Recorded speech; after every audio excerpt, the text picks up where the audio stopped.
Puji nama Tuhan, Bapak Ibu yang dikasihi oleh Tuhan Yesus Kristus. Saya ucapkan selamat pagi, selamat kita berjumpa dalam kasih Tuhan.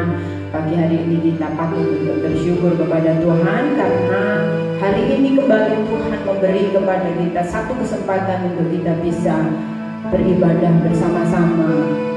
Sebab itu saya mengajak kita semua untuk membawa seluruh kehidupan kita bawa kepada Tuhan. Mari kita bersyukur untuk semua yang Tuhan sudah kerjakan bagi kita sampai hari ini. Haleluya. Kau Bapa yang mengasihiku, kita akan naikkan pujian ini bersama-sama. Kau Bapa yang mengasihiku,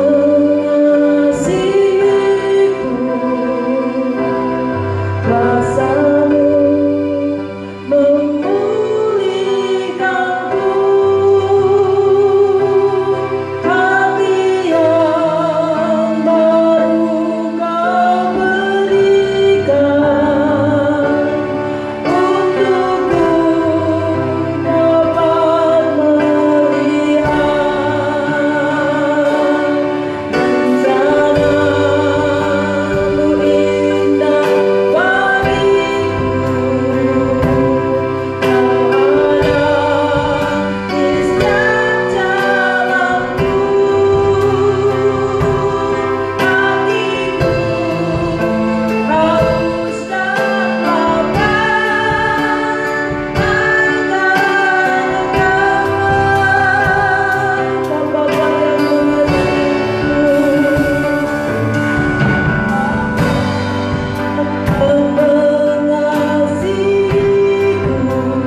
terus menggenapi janji-Mu bagi kami orang-orang yang tetap menaruh harap dan percaya hanya kepada Tuhan.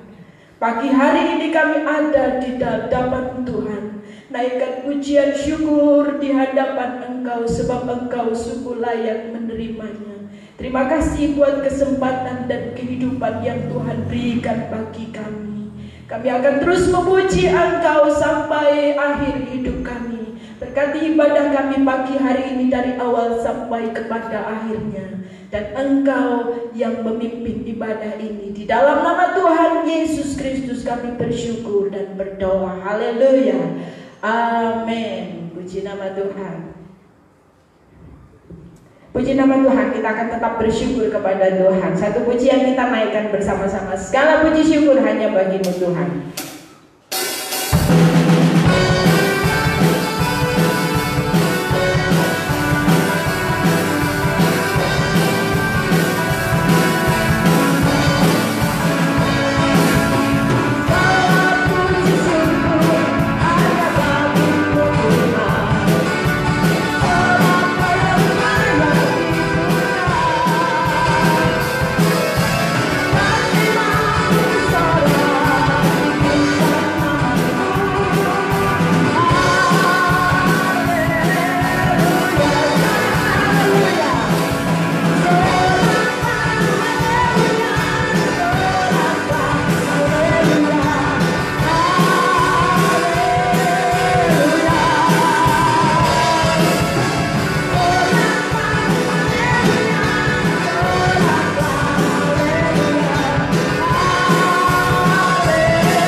Ajar kami Tuhan menghitung hari-hari. Kita akan dengar kebenaran firman Tuhan pagi hari ini.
sungguh baik dalam hidup kami.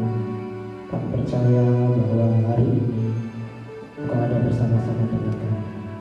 Urapi kami semuanya, urapi seluruh sidang jemaat Tuhan, dimanapun saat ini mereka berada.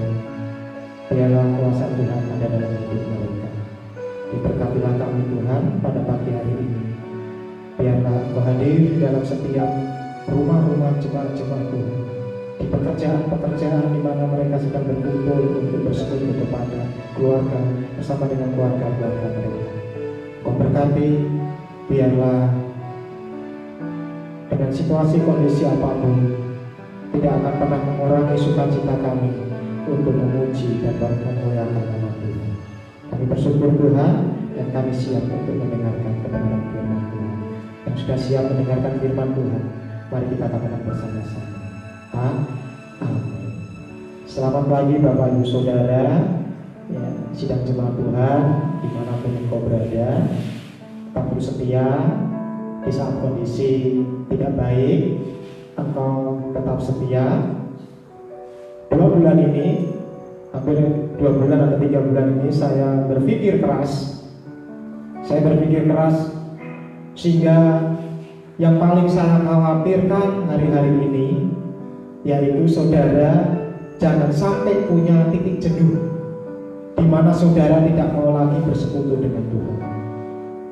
Karena ada banyak doa yang mungkin saudara sudah panjatkan kepada Tuhan.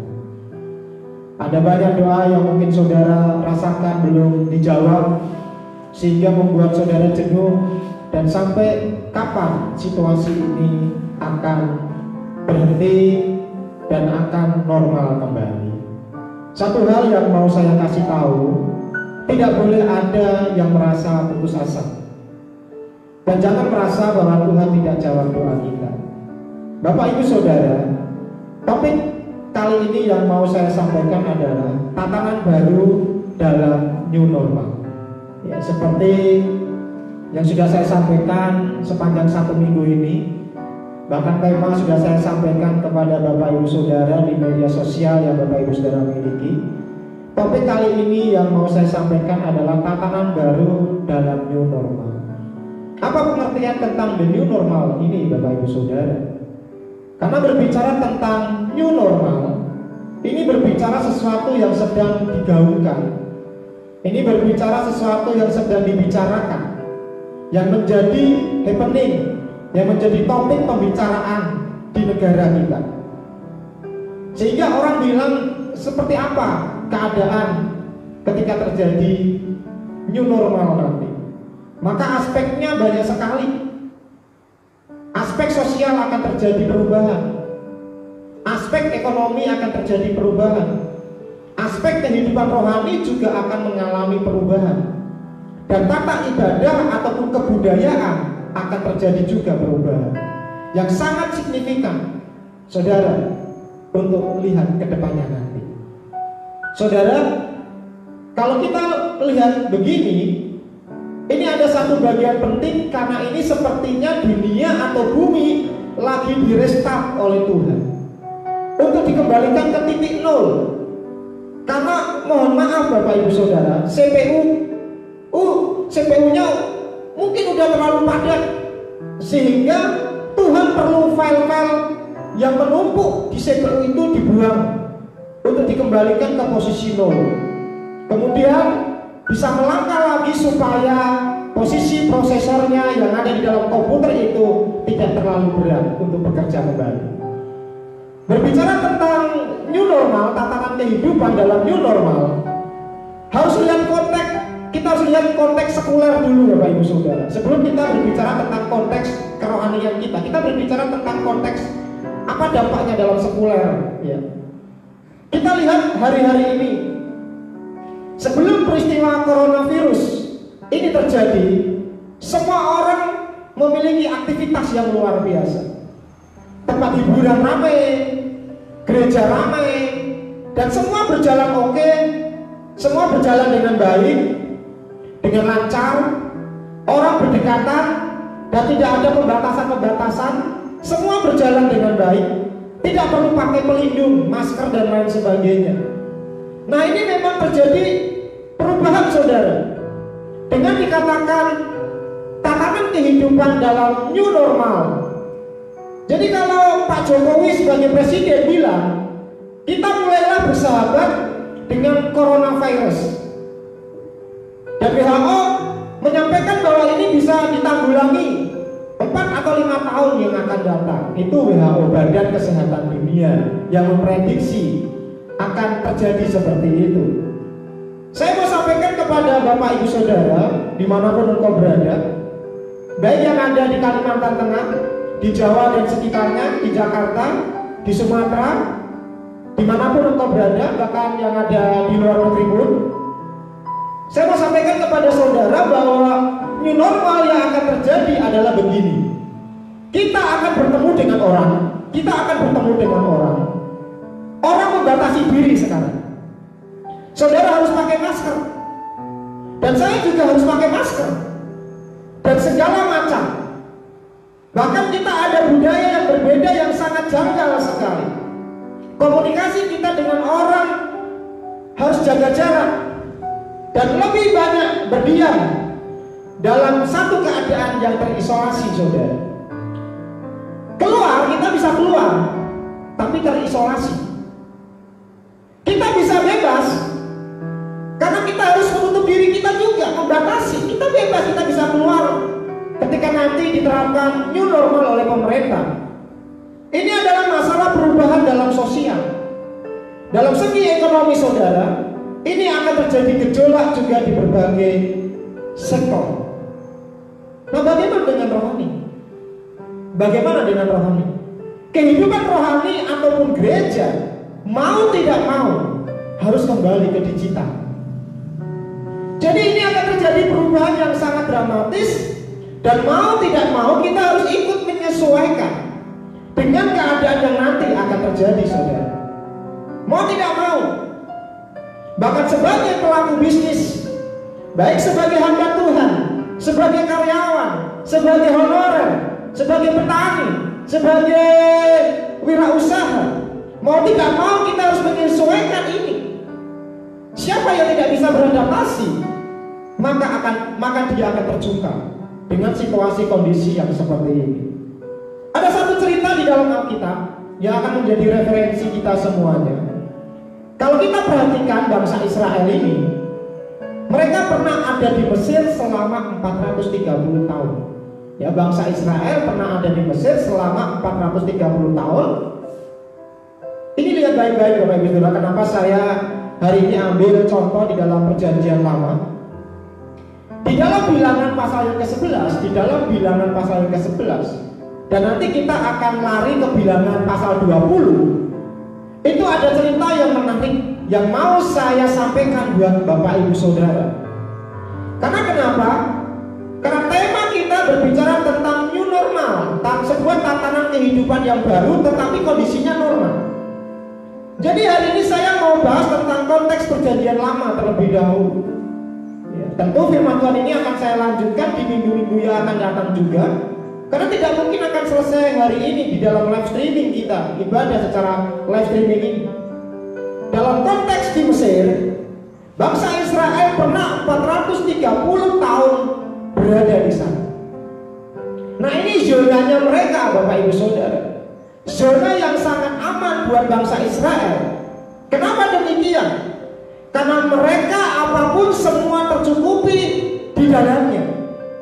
Bisa makan gratis, segala macam gratis, sampai mereka lupa karena segala sesuatunya ada di zona aman. Dan apapun segala yang mereka makan selama di Mesir itu semuanya gratis. Daging gratis, bahkan sampai pencuci mulut sehabis makan juga gratis. Dan itu zona aman bagi bangsa Israel.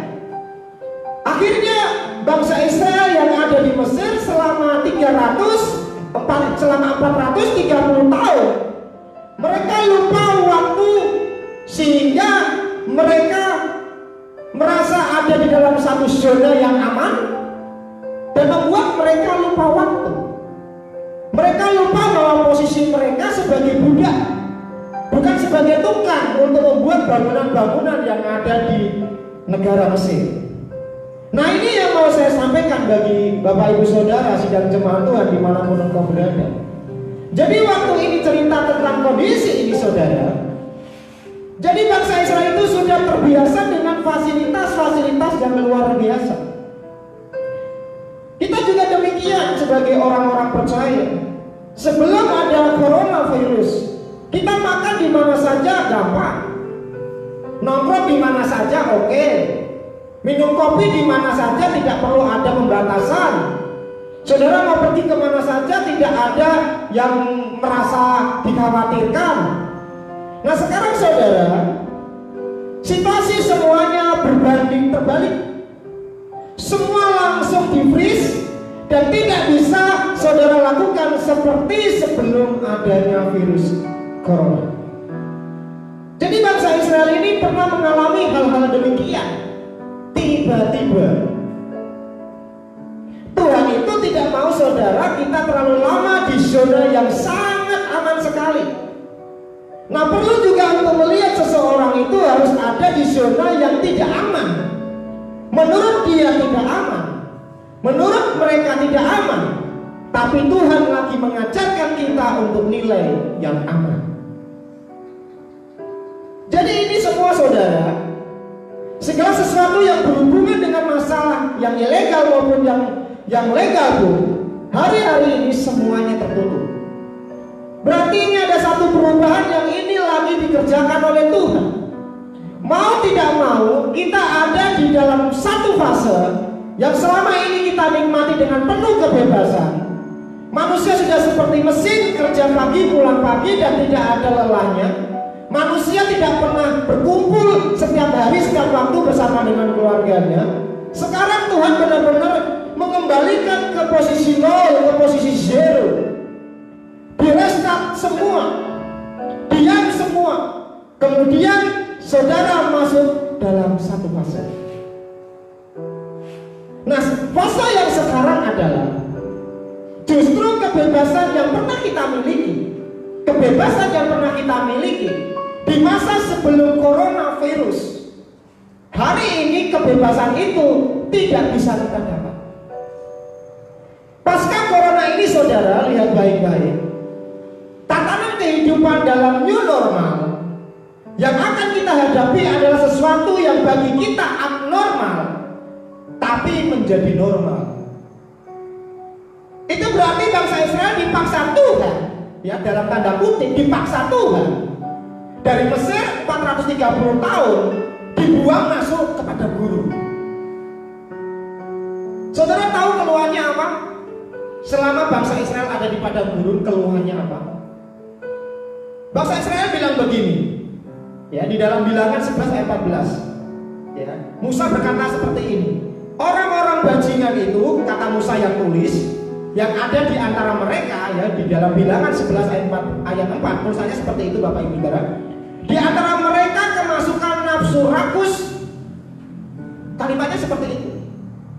Di antara mereka kemasukan nafsu rakus, dan orang Israel pun menangislah pula serta berkata, siapakah yang akan memberi kita makan daging? Katanya. Saudara lihat baik-baik. Jadi saudara, itu mereka ada di satu zona yang sangat aman, masuk ke dalam padang gurun. Mereka bilang, siapa yang akan kasih makan kita di padang gurun? Mulai ayat 5 dibuat sebuah komparatif atau perbandingan ketika mereka ada di Mesir. Mereka bilang begini, kita teringat loh kepada ikan yang kita makan di Mesir dengan tidak bayar apa-apa, kepada mentimun, semangka, bawang prai, bawang merah, dan bawang putih. Tetapi sekarang kita harus ngurus kering, tidak ada sesuatu apapun kecuali mana ini yang kita lihat. Hanya mana saja ini yang kita lihat. Jadi sekarang kita sudah mulai lihat situasi hari ini saudara. Maka dalam aspek ekonomi bangsa Israel itu pun ya sampai membandingkan enakan di Mesir, makan gratis, semua gratis, mentimun, semangka, bawang merah, bawang putih, semuanya gratis. Sekarang ketika ada di padang gurun kok jadi kurus? Itu kata mereka. Hanya makan mana yang seperti ketumbar. Karena mana seperti ketumbar yang datang di malam hari, terus dimasak dan dijadikan roti bundar. Nah, kita masuk ke dalam new era. Ekonomi tidak bisa langsung cepat pulih, saudara. Kita harus sudah biasa mulai menyesuaikan. Jadi yang saya takutkan, saudara, beberapa bulan terakhir ini yang menjadi bahan pemikiran saya sebagai seorang hamba Tuhan, yang saya khawatirkan, yang saya takutkan, kalau kita tidak siap, maka kita seperti bangsa Israel yang memperbandingkan tentang sebelum terjadi virus corona dan sesudah terjadi virus corona. Itu yang saya khawatirkan terjadi menghinggapi setiap orang-orang percaya. Selalu membanding-bandingkan sebelum virus corona terjadi dan setelah virus corona terjadi. Kita akan membandingkan dulu jauh lebih enak. Ketemu orang bisa berdekatan, bisa berjabatan tangan, bisa berpelukan, bisa ngobrol dekat, tidak ada pembatasan-pembatasan. Kita bisa bergaul bebas, kita bisa bertemu orang dengan bebas. Sekarang, saudara, setelah pasca virus corona ini terjadi, saudara dan saya dibatasi pergaulannya dan diminta untuk bersahabat dengan virus corona. Dan kita harus ada di dalam keadaan yang seperti ini. PSBB akan di-stop misalnya, kalau PSBB di-stop misalnya di bulan Juni besok, misalnya Bapak Ibu Saudara, saudara akan keluar tetap pakai masker. Saudara harus hati-hati ketika berjumpa dengan orang. Harus pakai hand sanitizer, sering cuci tangan. Yang ada di benak pikiran kita adalah kita akan menjadi sangat hati-hati dan kita harus terbiasa tentang hal itu. Dan waktunya kita tidak tahu, tetapi kita harus hati-hati dan mulai terbiasa dengan kondisi yang seperti ini, Bapak Ibu Saudara. Yang saya khawatirkan, banyak orang percaya tinggalkan Tuhan karena merasa Tuhan tidak dengar doa kita. Yang saya khawatirkan adalah sampai dalam satu titik di mana kita menyerah dengan segala keadaan ini. Kalau sampai itu terjadi, saya tidak tahu apa yang akan terjadi. Kalau sampai ada anak-anak Tuhan merasa berputus asa dengan kondisi seperti sekarang ini, menyerah, berputus asa, sudah berdoa, Tuhan tolong lalukan virus corona ini. Sampai hari ini pun virus corona tetap ada, bukan hanya di negeri kita, tapi di seluruh penjuru dunia. Dan kita merasa berputus asa, dan saya sangat khawatir itu terjadi di dalam kehidupan orang-orang percaya. Dan selanjutnya saya tidak tahu apa yang saudara akan alami ketika engkau ada di dalam titik terjenuh, engkau bosan, dan engkau meninggalkan Tuhan. Tuhan lagi proses kita, Bapak Ibu Saudara. Tuhan lagi proses kita. Kita lagi dibentuk oleh Tuhan. Semua lagi dibentuk kembali oleh Tuhan. Karakter kita lagi dibentuk, saudara. Kemauan kita lagi dibentuk. Keinginan kita lagi dibentuk. Seluruhnya kita lagi dibentuk oleh Tuhan. Maka ketika kita lewati fase ini, mau tidak mau, saudara, kita sudah mulai harus efisiensi memanage segala sesuatunya dengan tepat. Jadi mau tidak mau kita harus siap. Siapa yang tidak siap masuk dalam sebuah perubahan nanti, dan kita tidak siap secara hati dan mental kita, apalagi spiritual kerohanian kita tidak siap, kita akan terpelanting. Kita akan menjadi orang-orang yang meninggalkan Tuhan. Kita akan menjadi orang-orang yang tidak percaya kepada firman-Nya lagi. Kita tidak akan percaya kepada gereja lagi.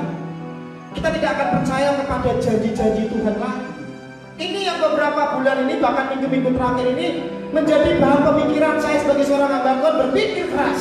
Jangan sampai keluarga saya, Jangan sampai umat Tuhan yang Tuhan percayakan untuk saya layani terpelanting dengan situasi kondisi yang sekarang ini terjadi. Karena bangsa Israel pada waktu itu sangat mengeluh sekali, Bapak Ibu Saudara. Bangsa Israel pada waktu itu bersungut-sungut. Kalau saudara lihat perjalanan bangsa Israel, mereka ada di zona tidak aman. Ada di padang gurun, itu zona yang tidak aman. Susah hidup. Kenapa saya bilang di padang gurun susah hidup? Karena tempat tinggal tidak ada. Mereka tidak punya tempat tinggal di padang gurun. Mereka tidur di padang gurun ngegeletak. Ya. Dari 1 kilometer ke kilometer mereka beristirahat dan mereka ngegeletak tidur di padang gurun. Mereka tidak punya tempat tinggal yang mereka miliki selama ini. Sebelum mereka keluar dari Mesir, mereka punya tempat tinggal. Dan ketika mereka ada di padang gurun, mereka tidak punya tempat tinggal. Habis semuanya, Bapak Ibu Saudara. Habis yang mereka punyai, habis. Tapi ingat, itu new normal versinya Tuhan di padang gurun. Versinya orang Mesir, mungkin fasilitas-fasilitas yang mereka miliki. Ternyata padang gurun itu new normal dalam pandangannya Tuhan. Amin. Tuhan sedang mengoreksi kita. Kita ini terlalu bebas selama ini sebelum adanya virus corona. Kita terlalu enak sebelumnya. Apapun bisa kita lakukan. Sekarang Tuhan sedang bentuk kita. Dan kita ada di dalam fase ini. Mau tidak mau. Saya selalu harus ulang-ulang ini. Mau tidak mau. Saudara harus terima itu. Dan ini Tuhan sedang bentuk kita. Ingat, tidak ada peristiwa dalam hidup ini tanpa pembentukan dari Tuhan. Sehingga ketika bangsa Israel masuk dalam sebuah keadaan di padang gurun, mereka tersiksa sekali. Susah sekali hidup mereka. Kita bisa bayangkan susah sekali hidup mereka. Makan pun susah, minum pun susah. Mereka mengeluh kepada Musa. Dan akhirnya mereka menolak kepemimpinan Musa. Dan akhirnya apa yang terjadi? Dikuasai berhala kehidupan mereka. Mereka sempat buat anak lembu emas. Mereka berputus asa. Dan akhirnya apa, Bapak Ibu Saudara? Generasi Musa semuanya mati binasa. Dan ini yang saya takutkan, saudara. Peristiwa-peristiwa ini kita tidak mewaspadai. Dan coba kita lihat orang-orang yang mengikuti ibadah live streaming hari-hari ini. Awal-awalnya mereka antusias, tetapi hari-hari, ya, minggu-minggu ini, selama 3 bulan ini, dia hari-hari ini, sedikit sekali mereka mengikuti ibadah secara online maupun live. Tidak tahu apakah mereka sibuk dengan gadget mereka, HP mereka, dengan nonton film drama Korea yang digembari hari-hari ini. Mereka nonton Netflix, bioskop secara online, dengan kegiatan-kegiatan lain. Sehingga akhirnya mereka ada di titik jenuh. Kita harus lihat fakta ini di lapangan, Bapak Ibu Saudara. Ini akan menjadi satu perubahan paradigma yang terjadi, yang mau tidak mau kita harus siap untuk hari ini. Apakah gereja akan tetap eksis? Iya. Apakah gereja akan tetap buka? Benar, Bapak Ibu Saudara. Tapi saya bingung bagaimana cara ibadahnya. Kalaupun gereja tetap eksis, kalaupun gereja tetap buka, saya juga bingung bagaimana cara ibadahnya. Physical distancing pastinya. Physical distancing pastinya, Bapak Ibu. Jaga jarak dan segala macam. Tidak boleh bersentuhan. Bayangkan, saudara, bayangkan, ya. Kalau di dalam ibadah, di dalam sebuah gereja, semua jemaat pakai masker dan saya gembala tidak pakai masker pada waktu khotbah. Bagaimana saya bisa melihat raut muka Bapak Ibu Saudara? Semuanya pakai masker semua. Saya tidak bisa melihat mimik mulut saudara ketika memuji Tuhan, ketika berkata amin. Saya tidak bisa melihat mimik saudara. Ini yang saya bingungkan. Ketika terjadi nanti new era, semuanya boleh hidup normal, boleh beribadah di gereja, tentu pakai protokol yang sudah ditentukan pemerintah. Saya sebagai hamba Tuhan tidak bisa lihat muka saudara, hanya lihat mata saja. Saya tidak bisa lihat muka saudara, saya tidak bisa melihat saudara setuju atau tidak setuju ketika saya berkhotbah. Saya tidak bisa melihat mulut saudara menyanyi, ya karena semuanya pakai masker. Tapi mau tidak mau, kita harus menyesuaikan dengan kondisi keadaan yang hari-hari ini akan diberlakukan. Mungkin itu fase di mana Tuhan sedang membentuk kita. Tuhan sedang membentuk gereja Tuhan. Kalau saya berbicara gereja Tuhan, sekali lagi bukan dalam bentuk bangunan fisik, tetapi gereja Tuhan itu saya dan saudara, orang-orang yang percaya kepada Tuhan. Tuhan sedang membentuk kita, Bapak Ibu Saudara. Kalau WHO tadi saya bilang 4 atau 5 tahun baru bisa mengalami kehidupan 100% normal. Wah, itu cukup lama sekali. Kalau itu terjadi cukup lama sekali. 4 sampai 5 tahun di dalam gereja saya tidak bisa lihat muka Bapak Ibu Saudara, tapi saudara bisa lihat muka saya karena saya tidak pakai masker.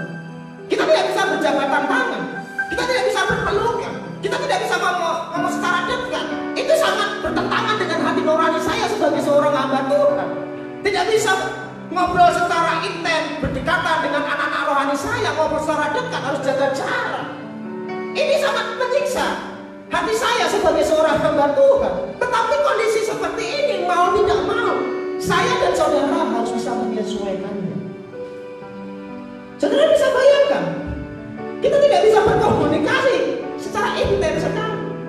Makanya Musa tidak tahan akan keluh kesah mereka. Musa tidak tahan.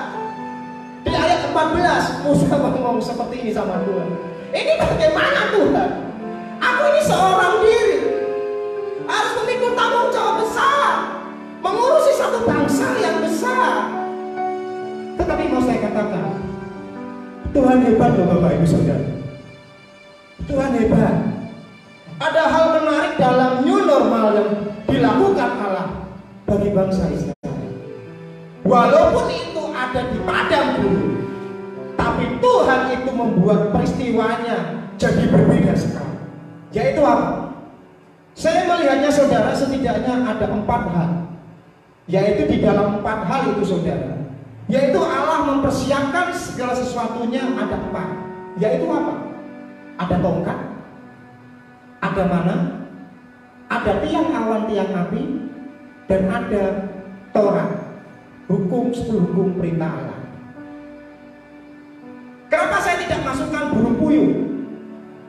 Karena burung puyuh itu adalah sebuah pelecehan yang diberikan karena mereka mengeluh tentang daging. Tuhan kasih burung puyuh, dan sebelum mereka makan, Tuhan musnahkan mereka. Yaitu ada di Bilangan 11. Itu jelas sekali saudara ditulis. Mereka minta daging, Tuhan kasih burung puyuh. Mereka makan ketika masih ada daging itu masih ada di mulut mereka, belum dikunyah, mereka dibunuh oleh Tuhan. Karena murka satu generasi itu semuanya mati. Yang saya takutkan adalah apakah ada generasi ini akan hilang dalam peristiwa tatanan kehidupan dalam new normal ini. Kita harus ada di dalam ketahanan rohani yang luar biasa. Di situasi kondisi yang seperti ini, saya selalu himbau kepada Bapak Ibu Saudara, kita harus ada di dalam ketahanan rohani yang kuat. Harus ada di dalam ketahanan rohani yang luar biasa. Makanya setidaknya saya melihat ada 4: tongkat, mana, tiang awan, tiang api, dan Taurat. New normal yang diberikan Allah kepada bangsa Israel ketika ada di padang gurun, Tuhan kasih Musa itu tongkat.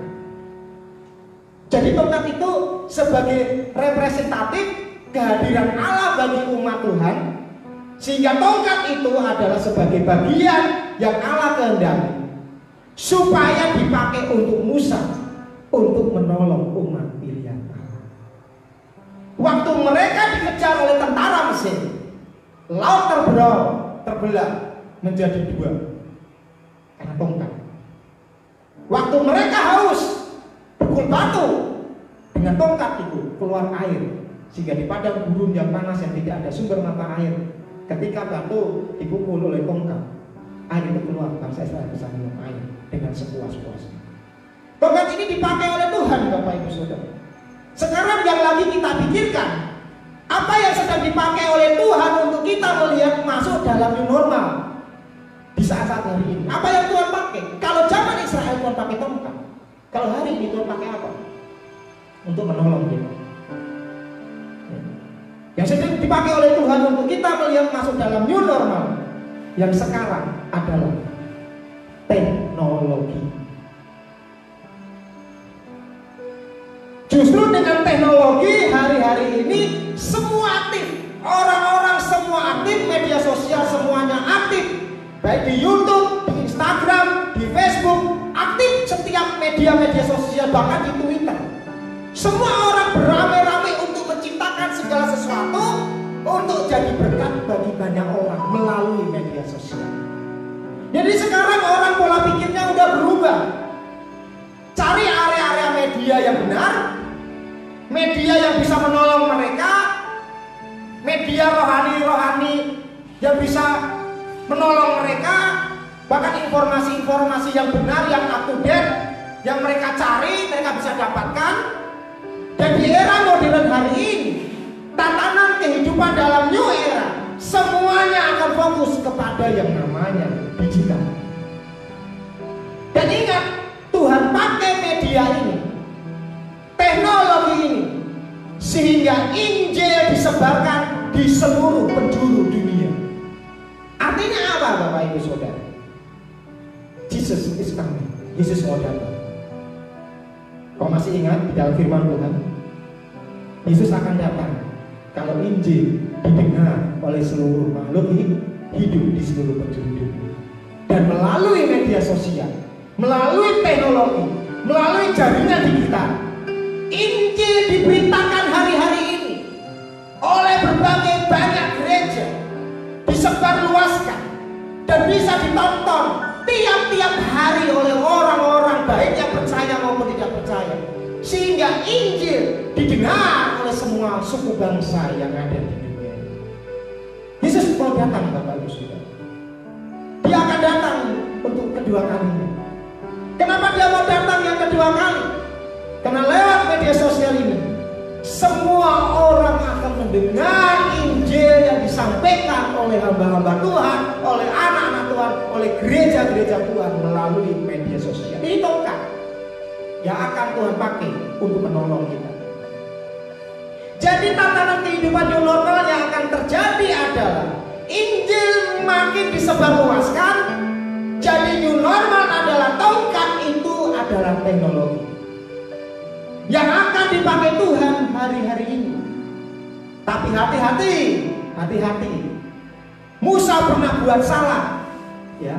Di dalam Bilangan pasal 20, ketika Tuhan bilang kepada Musa di ayat yang ke-7, di Bilangan 20 ayat yang ke-7, Tuhan berfirman kepada Musa. Ayat 8 berkata, ambillah tongkatmu itu, dan engkau dan Harun kakakmu harus menyuruh umat itu berkumpul. Katakanlah di depan mata mereka kepada bukit batu itu supaya diberi airnya. Demikianlah engkau mengeluarkan air dari bukit batu itu bagi mereka dan memberi minum umat itu serta ternak. Tapi apa yang dilakukan oleh Musa? Dalam Bilangan yang ke-20 ayat 11 sampai yang ke-12, sesudah itu Musa mengangkat tangannya lalu memukul bukit batu itu dengan tongkatnya 2 kali, maka keluarlah banyak air sehingga umat itu dan ternak mereka dapat minum. Ayat 20, perhatikan baik-baik dalam ayat 12 di Bilangan 20, perhatikan. Tetapi Tuhan berfirman kepada Musa dan Harun, karena kamu tidak percaya kepadaku dan tidak menghormati kekudusanku di depan mata orang Israel, itulah sebabnya kamu tidak akan membawa jemaah ini masuk ke negeri yang akan kuberikan kepada mereka. Saudara tahu apa artinya ini? Tatanan kehidupan dalam new normal, dalam versi padang gurun. Tuhan kasih tongkat, tapi ingat, Musa terlalu fokus sama tongkatnya. Tuhan bilang untuk ngomong saja kepada batu itu, tetapi yang dilakukan Musa lain. Dia pukul batu itu 2 kali. saja. Ngomong saja, kenapa kamu pukul? Yang dimaksudkan dari Tuhan supaya kamu tidak berpaut dengan tongkat itu, karena kamu akan masuk ke tanah perjanjian. Karena peristiwa ini dekat dengan tanah perjanjian. Saya baru paham, saudara. Saya baru paham firman Tuhan. Jadi teknologi ini akan dipakai oleh Tuhan untuk kita menyampaikan Injil di mana-mana dalam fase new normal. Tapi ingat, teknologi ini bisa jadi perusak dalam hidup kerohanian kita kalau salah digunakan. Karena semua orang akan berkomunikasi dengan intens di media sosial. New normal, mau tidak mau, sekarang digital akan berkembang. Maka semua orang akan melakukan segala sesuatu lewat teknologi. Mau tidak mau, baik dari segi ekonomi, baik dari segi kerohanian, akan dilakukan hal-hal demikian. Maka kita siap masuk dalam sebuah perubahan. Siapa yang tidak siap masuk ke dalam sebuah perubahan dan dia biarkan dengan sistem konvensionalnya, maka akan selesai. Dan kita tidak akan bisa hidup dalam dunia yang terjadi setelah fase-fase itu. Mau tidak mau, gunakan tongkat ini dalam bentuk teknologi. Yang kedua, mana? Mana ini, saudara, tidak pernah diminta oleh bangsa Israel, tapi diberikan Allah dari surga, turun pada malam hari. Yaitu apa? Dari peristiwa new normal ini, walaupun ekonomi sulit, saudara, walaupun ekonomi sulit, walaupun bangsa Israel ada di padang gurun, mereka minta daging, mereka mau makan susah, tapi Tuhan turunkan mana dari surga, yang makanan tidak pernah dikenal oleh nenek moyang mereka. Makanan ini adalah sesuatu makanan yang baru buat mereka, seperti biji ketumbar, dimasak jadi roti bunda dan kemudian dimakan oleh mereka. Mereka rasa tidak kenyang di situ. Tapi ingat baik-baik, apa artinya? Artinya dengan nanti diterapkan new normal oleh pemerintahan kita, hidup kita akan normal, tapi ada pembatasan-pembatasan yang akan kita hadapi dunia ini. Orang fasik akan banyak mengeluh. Orang yang tidak berharap kepada Tuhan sungguh-sungguh akan lebih banyak mengeluh. Orang yang tidak berharap sungguh-sungguh akan lebih banyak tidak mengucap syukur kepada Tuhan. Tetapi kita orang benar akan menemukan jawaban dari Tuhan. Amin. Yaitu mana akan diturunkan. Berarti berkat Allah bagi kita tidak akan pernah terputus. Yang percaya katakan. Dan saya mau sampaikan, berkat Tuhan yang akan diberikan bagi kita setelah fase ini akan banyak kejutan-kejutan yang engkau akan terima. Karena orang yang layak dipercaya, berkatnya akan semakin meningkat. Itu yang mau saya katakan. Saya katakan ini sesuai apa yang ditulis di kitab Amsal, Bapak Ibu Saudara. Orang yang dapat dipercaya, orang yang bergantung terus kepada Tuhan, orang yang selalu mengucap syukur di dalam setiap kondisi keadaan yang susah, sesulit apapun, akan ada kejutan-kejutan yang Tuhan berikan. Untuk Tuhan pasti memberkati kita sampai selama-lamanya. Oleh karena itu, saudara harus tetap punya keyakinan. Sebagai pengusaha harus punya keyakinan. Sebagai wira swasta harus punya keyakinan. Sebagai petani peternak harus punya keyakinan. Yang memiliki unit-unit senjata massa harus punya keyakinan. Anak-anak yang dalam tanda kutip masih belajar bahkan sampai ke perguruan tinggi harus punya keyakinan yang teguh bahwa Tuhan akan tolong kita di masa-masa new normal di kemudian hari. New normal, kita dituntut untuk terus bergantung kepada Tuhan. Amin.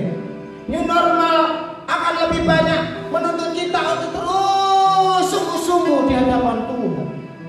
Karena dengan kondisi seperti ini, Tuhan ingin melihat apakah ketika engkau ada di fase yang tidak enak pun, engkau tetap setia kepada Tuhan atau tidak. Yang ketiga, ketika bangsa Israel ada di padang gurun, yaitu apa? Ada tiang awal, ada tiang apa? Tahu apa artinya Bapak Ibu Saudara? Ketika kita masuk pada fase new normal dalam versi setelah ini saudara, yaitu apa? Ada perlindungan buat saudara. Amin. Ada perlindungan buat saudara dan saya. Ada tiang awan, ada tiang api. Tiang awan di siang hari, tiang api di malam hari. Tahu artinya apa? Ketika nanti diterapkan fase new normal oleh pemerintah, ada protokol-protokol yang harus kita lakukan. Kita boleh keluar, kita boleh berjumpa dengan orang, kita boleh beribadah di dalam satu gedung bangunan gereja. Ya. Kita akan dilindungi oleh Tuhan. Amin. Kita akan dijaga oleh Tuhan. Di malam hari kita akan diproteksi oleh Tuhan. Di siang hari kita akan diprotek oleh Tuhan. Artinya apa? Di dalam situasi kondisi apapun, orang-orang yang percaya, yang tinggal teguh memiliki ketahanan rohani yang sungguh-sungguh di dalam Tuhan, dimanapun engkau berada, baik di tengah hutan sekalipun, di kota, di pasar, dimanapun engkau berada, engkau akan diprotek oleh Tuhan. Engkau akan dilindungi oleh Tuhan. Amin. Yang keempat, yang terakhir, ketika bangsa Israel masuk di padang gurun, itu ada Taurat. Selama ini bangsa Israel itu unik, sebuah bangsa yang unik. Ketika mereka berbuat salah, mereka tidak tahu kalau mereka sedang salah. Hukum Taurat diberikan Tuhan lewat Musa. Ingat, ketika Adam ada di Taman Eden, ada aturan main, ada undang-undang, ada peraturan-peraturan yang diterapkan oleh Tuhan untuk Adam melakukan, untuk Adam perhatikan. Ketika Adam ada di Taman Eden, Tuhan ngomong seperti ini, semua buah yang ada di taman ini boleh kamu makan, tapi ada satu. Nah ini Tauratnya, ini undang-undangnya, ini peraturan yang diterapkan oleh Tuhan untuk Adam perhatikan. Sama seperti bangsa Israel, ketika dia ada di padang gurun, ada undang-undang, ada ketetapan-ketetapan, ada hukum yang mengatur supaya bangsa Israel melakukan setiap peraturan-peraturan itu dengan baik dan benar, sehingga ketika mereka melangkah menuju negeri Kanaan, mereka tidak melanggar protokol-protokol yang diterapkan oleh Tuhan melalui 10 hukum Taurat. Sama seperti nanti ketika new normal, kalau pemerintah terapkan, kita harus pakai masker. Bapak Ibu Saudara harus tetap pakai masker ya dimanapun berada ya. Jaga jarak, kita masih bisa ngobrol, tapi jaga jarak. Sering-sering cuci tangan. Ya. Biasakan hidup bersih. Ini Taurat yang diterapkan oleh pemerintah. Harus ada jaga jarak. Ketika nanti diterapkan, kalau bulan depan diterapkan, kita bisa beribadah di gereja, tapi jaga jarak.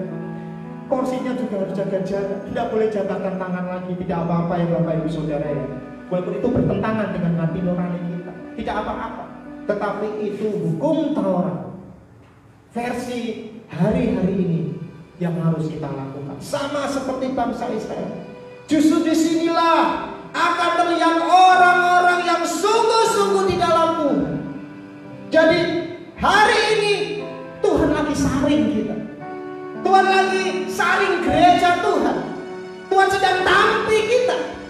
Makanya kesimpulan yang mau saya ambil yang akan terjadi adalah orang hidup dan orang binasa. Ada jenis 2 orang saja. Orang yang akan tetap hidup dan orang yang akan binasa. Orang yang mau hidup akan menerima keadaan ini dengan penuh sukacita.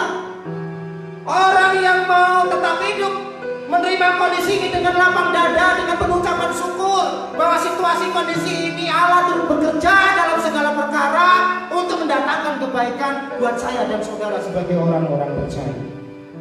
Dengan kita mau menjalankan peraturan-peraturan yang baik seperti ini, itu akan membawa kita selalu mengucap syukur.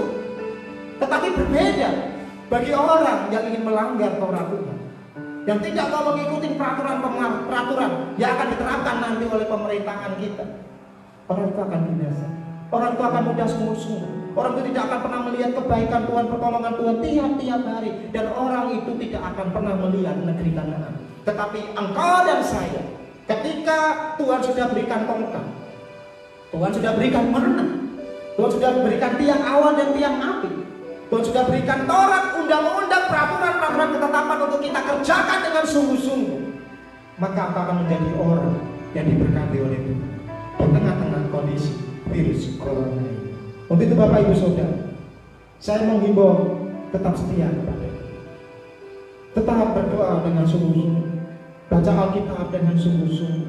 Kondisi ini kita tidak tahu sampai kapan, tetapi saya mau katakan, jangan sampai kekhawatiran saya, ketakutan saya atas diri orang-orang percaya meninggalkan Tuhan, karena seolah-olah di kondisi seperti ini Tuhan tidak pernah menolong mereka.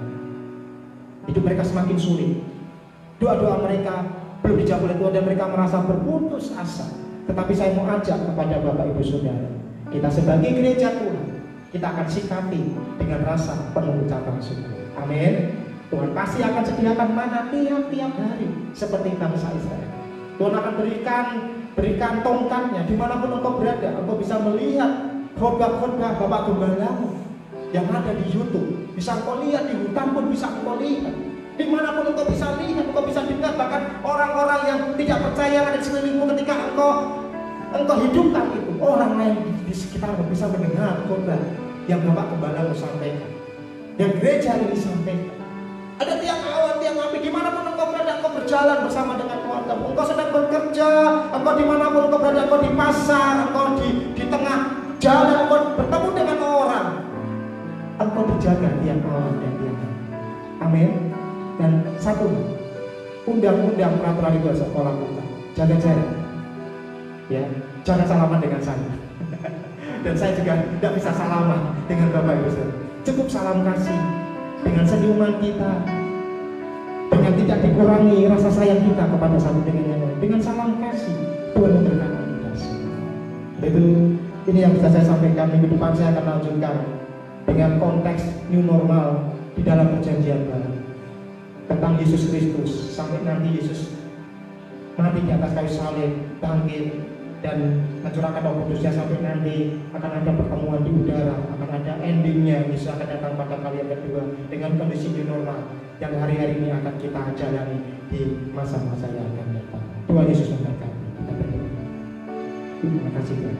Engkau tolong jemaat-jemaatmu yang sudah mengikuti ibadah ini secara langsung di tempat ini maupun di rumah mereka.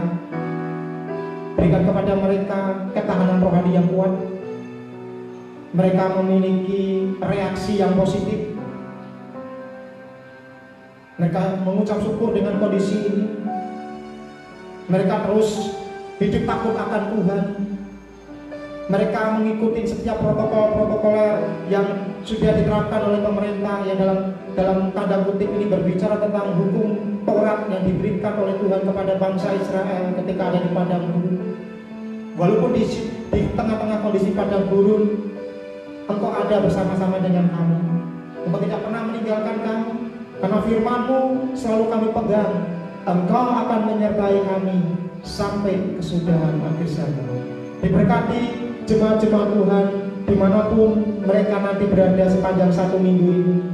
Keluar masuknya mereka, berjumpa dengan orang, Engkau jagai, Engkau lindungi, Engkau cover, Engkau protect mereka, sehingga sepanjang 1 minggu ini mereka bisa menikmati mana dari surga tiap-tiap hari, berkat Tuhan tiap-tiap hari dengan makanan minuman secukupnya, sehingga mereka boleh terus berpegang kepada firman Tuhan.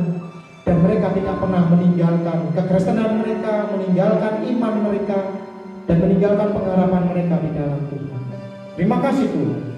Kiranya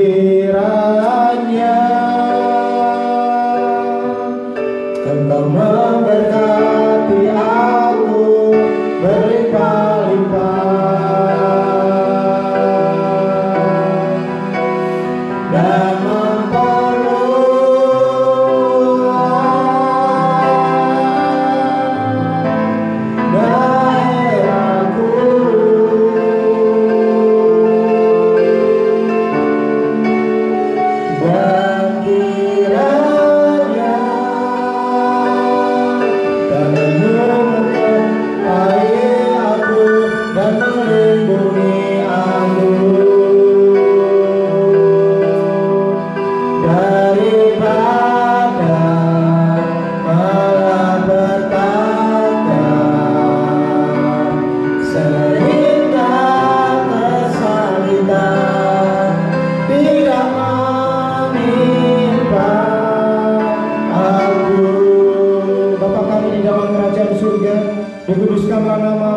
datanglah kerajaan-Mu, jadilah kehendak-Mu di bumi seperti di surga.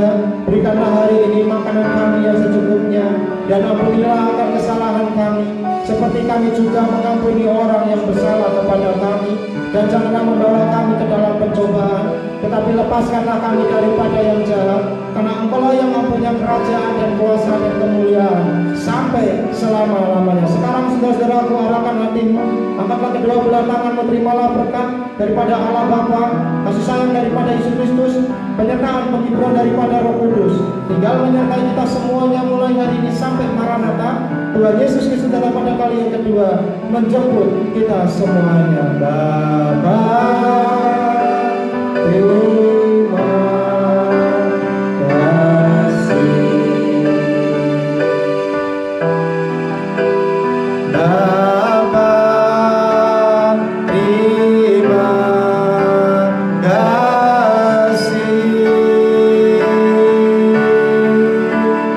Bapa di dalam surga, ku berterima kasih. Amin. Tuhan Yesus memberkati. God bless all.